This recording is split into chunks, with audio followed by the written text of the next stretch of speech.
Hey, I'm Terralyn, and I just wanted to make a quick little update video.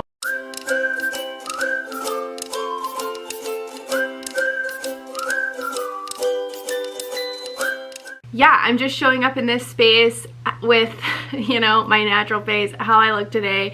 I'm not putting on tons of makeup, or I really don't care about my appearance too much.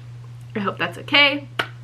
So I wanted to just give a little quick update about what's going on. I've had some conflicting questions on some of my videos where I feel like my timeline of this whole journey is not really clear. I'm just going to talk a little bit about the backstory and then kind of what we're doing moving forward. So my husband and I have been trying to conceive for 3.5 years. A year or so into that journey, we went to the doctor, we had a bunch of tests done, ultrasounds, blood work, all that kind of stuff, and everything came back with flying colors. I knew that something was wrong. I was having this dull right-sided ache that no doctors could seem to diagnose. I was misdiagnosed many times. Finally, I had my first HSG procedure, which came back inconclusive because the dye spilled out of me, and that was due to blocked tubes. Fast forward, July 2020, I have my first laparoscopic surgery. They find stage 3 endometriosis, blocked tubes on both sides, and my right ovary was adhered into my pelvic wall. So the doctor that was performing the surgery in July could not unadhere my ovary, and he is not specialized in excision of endometriosis. He did ablation surgery, and he referred me to a specialist who I was told 12 to 18 months later could perform excision surgery and hopefully unblock my tubes and hopefully unadhere my ovary. I'd been referred for that in July, and then I privately, through a private fertility clinic, I pursued a FTR procedure, which is a fallopian tube recanalization procedure. I contacted a fertility clinic. This was a whole separate thing from the OBGYN and the excision surgery. So at the fertility clinic, I went and had that procedure done. And when I showed up for my FTR, I had been taking serapeptase and I had been doing all of the things in my How to Unblock Your Tubes video for a few months prior to my FTR. I went for the FTR and he just pushed some saline to flush the tubes just to see where we were at before he did the procedure, and my tubes were open. Then I did insist that he go ahead with the FTR anyway. I know it seems like a moot point, but like mentally I needed that FTR to be done with the wire and the way that they recanalized the tubes. I didn't almost believe that when he flushed them and he just said they're open, we don't need to do it. I almost didn't believe it. I'd had so many misdiagnoses from doctors that it was really difficult for me to wrap my head around the fact that they were actually open. So he did do the FTR anyway, even though they showed they were open. That's where we're at right now. I've done the FTR. My tubes are open. I was told by that doctor I should conceive in 3 months. I have not. I still have not conceived. So after that procedure was done, that was kind of my last step before I'm just waiting for my excision surgery, which I had been told, like I said, was 12 to 18 months away, which would put me at July of 2021 or February of 2022. That's kind of the time frame I was looking at. So I was shocked when in February I get a call that I have my pre-op appointment. That's 6 months after my first surgery, not 12 to 18. I'm in Vancouver and I'm meeting with my excision specialist. She was amazing. She was amazing. She's definitely one of the best in Canada to be performing excision surgery, and like she explained, it really is the gold standard of care. So even though I received ablation surgery 6 months ago, I still need excision surgery. At my pre-op appointment, she did an ultrasound and she did confirm that my right ovary still has an endometrial nodule on it. And she said that even though some of the adhesions might be released, I still have a nodule there that needs to be removed. And I still have stage 3 endometriosis in my pelvis where he wasn't able to excise it. So I am going for surgery. I actually just received a letter in the mail that said I'll be going in 8 to 13 weeks.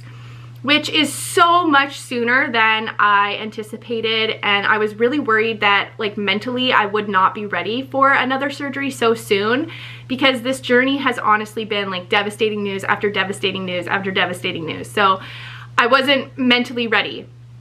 In the pre-op appointment, she told me that if my fallopian tubes are actually not open, that she will remove my tubes, and I think that's probably the hardest part for me to wrap my head around because I don't want any parts removed. But she explained it like, sometimes with the FTR procedure, when they push fluid through, the woman actually has a hydrosalpinx that's gone unnoticed, and the hydrosalpinx leaks fluid. So they think that fluid went all the way through, but really it's your hydrosalpinx.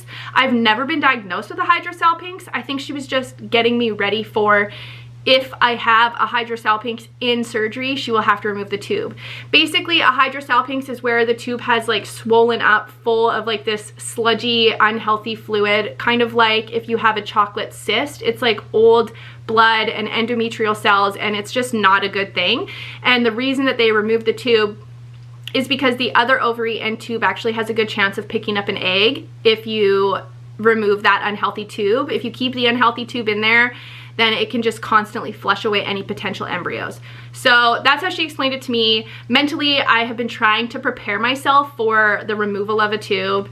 At this point, you know, when I received the letter a couple weeks ago, or a week ago, I guess, I was not ready. I was like, I am not having surgery. Fuck this, I'm out. I'm not doing any more things. And then I started to really think about it a lot more, and endometriosis is a condition that affects you in so many ways, and my fatigue, you know, I got on progesterone and that's really been helping, but the fatigue is still there and the cramps are still there. And so I do want to proceed with the surgery. I am having surgery. I'm going to vlog my whole surgery, you know, going to Vancouver, having the surgery, the post-op care.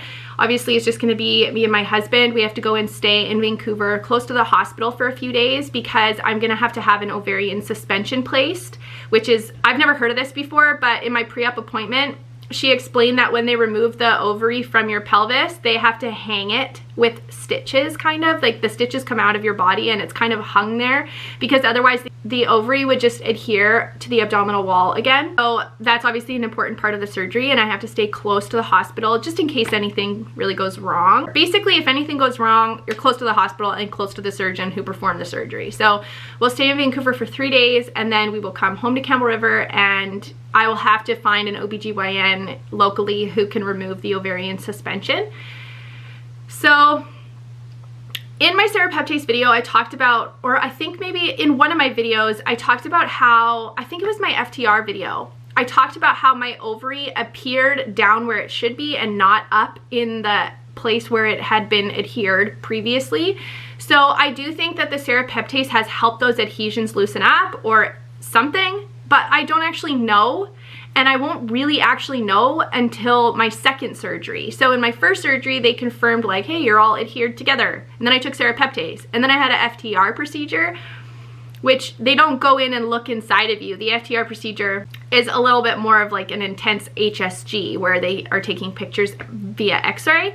So I don't actually have it confirmed by a doctor yet that that ovary is unadhered, but this surgery will help that if it's not. And she did say that it appears that I have a nodule there. So going forward after the surgery, we are going to heal and again try to conceive naturally. There's definitely been a lot more conversation between us lately about IVF. And a year ago, we were a hard stop no, we would not be doing IVF. But as you guys probably know, with a journey of infertility, things change all the time. My opinion about IVF has changed.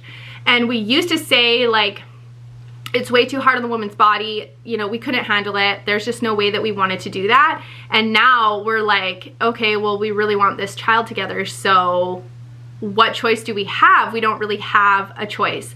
So that's kind of where we're at right now. We're waiting for surgery. We're going to try to conceive after the surgery. We don't think that it's really going to improve our chances very much, so we'll probably just move right into IVF. And that's the update.